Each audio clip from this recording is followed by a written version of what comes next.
గత 3 రోజులుగా పత్రికలు చూసినా టీవీలు చూసినా మాజీ మంత్రివర్యులు కేటీఆర్ గారు మాట్లాడే మాటలు వాడుతున్న పదజాలం కానీ వారి భాష కానీ చూస్తే రాజకీయాలకే తలవంపులు తెచ్చే విధంగా ఉంది.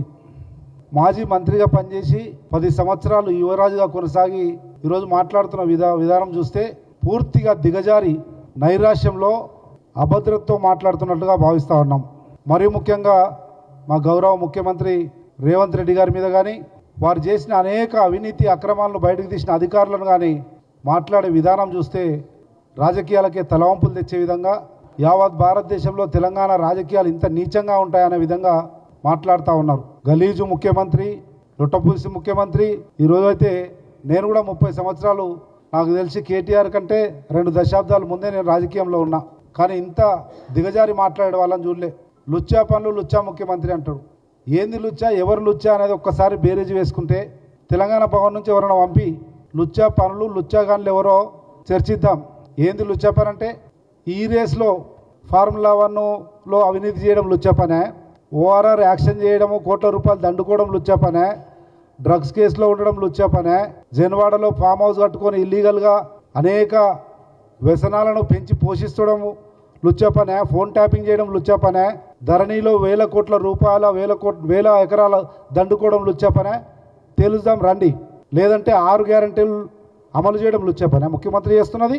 రైతులకు రుణమాఫీ చేయడం లుచ్చా పనే, బీద విద్యార్థులకు స్కాలర్షిప్లు, హాస్టల్ ఫీజులు పెంచడం లుచ్చా పనే, భూభారత్ తెచ్చి కోట్ల మంది రైతులకు మానసిక వేదన నుంచి బయటపడే లుచ్చా పనే ఆలోచన చేయమని కోరుతా ఉన్నాం. నువ్వు చేసినవన్నీ లుచ్చా పనులై ఈరోజు కేంద్ర రాష్ట్ర విచారణ సంస్థలు అన్నీ నీ మెడకు చుట్టుకుంటుంటే తట్టుకోలేక నైరాశ్యంలో దిగజారి మాట్లాడుతూ ఉన్నాం. ఆ విచారణ సంస్థలకు సమాధానం చెప్పలేక, చెప్పే నీలో చేవలేక, చేసిన పాపాలన్నీ మెడకు చుట్టుకుంటున్నాయి కదా అని చెప్పి ఇష్టం వచ్చినట్లు మాట్లాడితే చూస్తూ ఊరుకోమన్న విషయాన్ని కూడా గుర్తు చేస్తూ ఉన్నాం. జాగ్రత్త, మళ్ళొకసారి నాటక ఇష్టం వచ్చినట్లు తిరిగితే తాట తీస్తాం బిడ్డ. తమాషలు అవుతున్నాయా?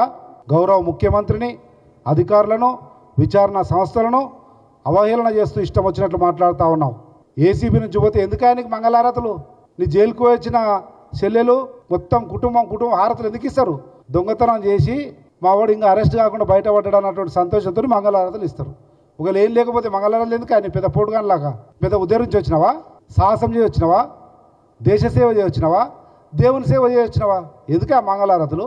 పట్టుబడకుండా 4 రోజులకు ఇడిచిపెట్టారు కదా మహాప్రభు భగవంతుడు దేవుడా అని మంగళహారతులు ఇస్తున్నారు. లేకపోతే ఎందుకు మంగళహారతులు? ఈ చెల్లిలాగా జైలుకు పోలేదని 4 రోజులు సమయం అని ఇచ్చారు కదా అని మంగళహారతులు ఇస్తున్నారు.